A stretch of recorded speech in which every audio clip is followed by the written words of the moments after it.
Olá, seres sutis! Olha aqui, a gente começando mascarado. Vocês sabem que essa máscara aqui remete ao teatro grego, o culto de Dionísio, o teatro vivo da Idade Antiga.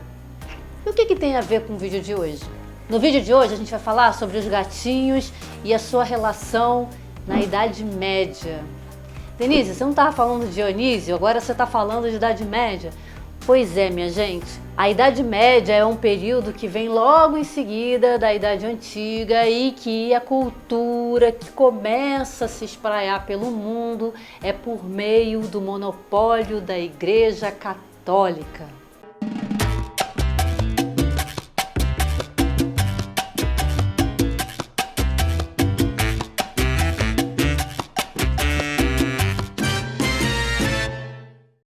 Se na Idade Antiga existia um culto ao ser humano, ao poder, à beleza, à exuberância, que inclusive era tema do teatro grego, com Édipo, com Electra e com tantas peças que tinham temas que até hoje são discutidos na nossa sociedade, quem nunca ouviu falar sobre o complexo de Édipo? E o complexo de Electra? Pois é, na Idade Média, que vem logo em seguida, todo esse potencial humano, todo esse esplendor, ele é meio que mitigado, sabe? Ele é meio reduzido. Eu acho que a palavra é essa, reduzido. Porque o cristianismo, ele tem um pensamento teocêntrico. Portanto, todo o pensamento da Idade Média é um pensamento que coloca o ser humano abaixo de um Deus onipotente, onipresente, onisciente. Então, essa relação entre Deus e o ser humano é uma relação hierárquica, que inclusive beneficia a sociedade medieval, que é uma sociedade sem mobilidade social, com 3 classes sociais ou 3 estamentos muito rigorosamente colocados e com uma função muito clara. A gente tem a nobreza, a gente tem o clero e a gente tem os servos. A nobreza eram os donos do poder, o senhor feudal, o clero era a classe representante da Igreja Católica e os servos eram aquelas pessoas que não tinham nenhum desses 2 poderes e que então trabalhavam e sustentavam essas 2 classes. Era ou não era interessante e conveniente que tudo ficasse como estava? Pois é.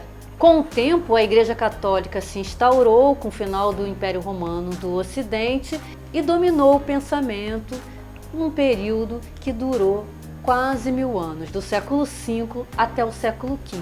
Ao longo desse tempo, o que se buscava era o domínio do pensamento cristão, o domínio da Igreja Católica, que era a instituição que tinha o monopólio do cristianismo, né?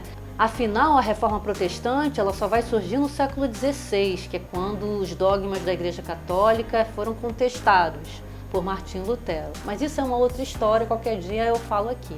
O importante é a gente compreender que a relação entre os seres humanos e os gatos muda radicalmente quando se instaura a Idade Média, principalmente ali entre o século XII e século XIII. Por quê? Os gatos que eram associados a toda uma cultura que se quer apagar, eles agora significam uma ameaça. É a memória viva de um pensamento que a Igreja Católica não quer que permaneça.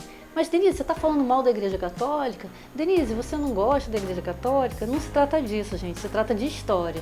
Então, quando a gente percebe que a mudança de pensamento, a busca pelo apagamento de alguns símbolos, acaba se associando à perseguição aos gatos, a gente vai ver que, algumas lendas, alguns mitos se criam e resistem até hoje, século XXI, eu vou falar de alguns deles. E outra, a gente percebe que um evento extraordinário que marca a história da Europa na Idade Média tem uma relação direta entre o olhar da Igreja Católica sobre os gatos. E que evento é esse?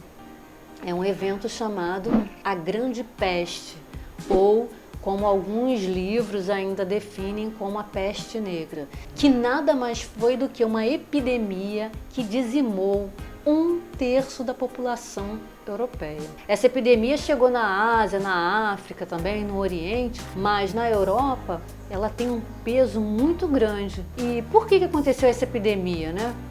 Que teve um impacto tão profundo na sociedade europeia? Bem, o que acontece é que a peste bubônica, que é transmitida pela pulga do rato, ela se proliferou muito.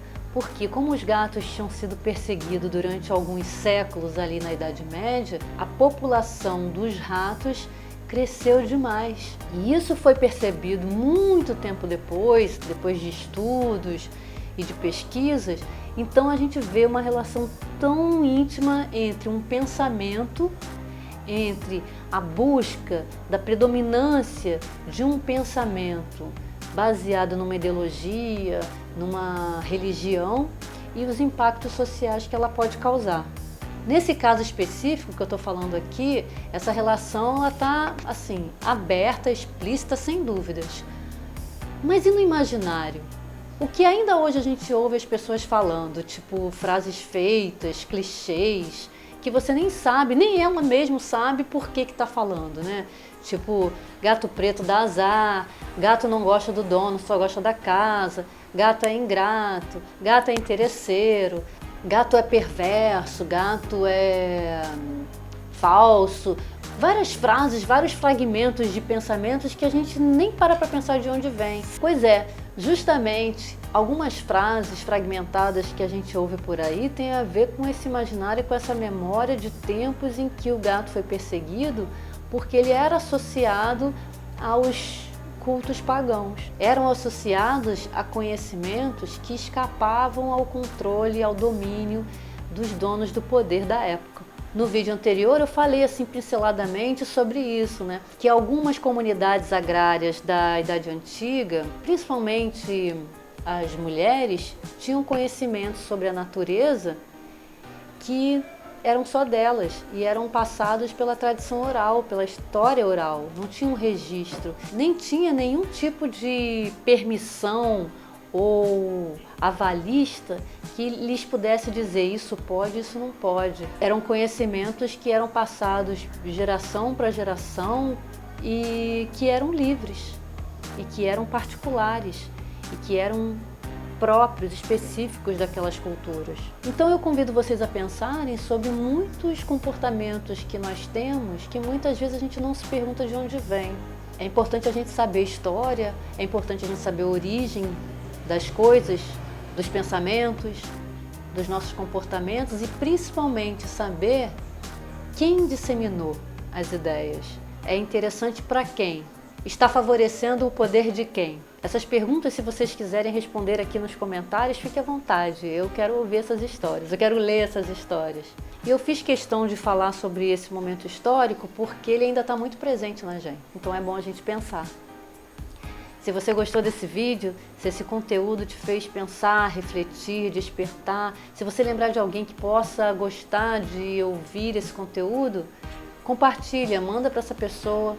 Se quiser, comenta aqui. E me segue lá nas redes sociais. Eu tô em todas. @Vivências Sutis. Todo dia tem história no meu Instagram. Todo dia é dia da gente pensar na nossa relação com a gente mesmo, com o outro e com a natureza. Tá bom? Até o próximo vídeo. Um beijo. Até!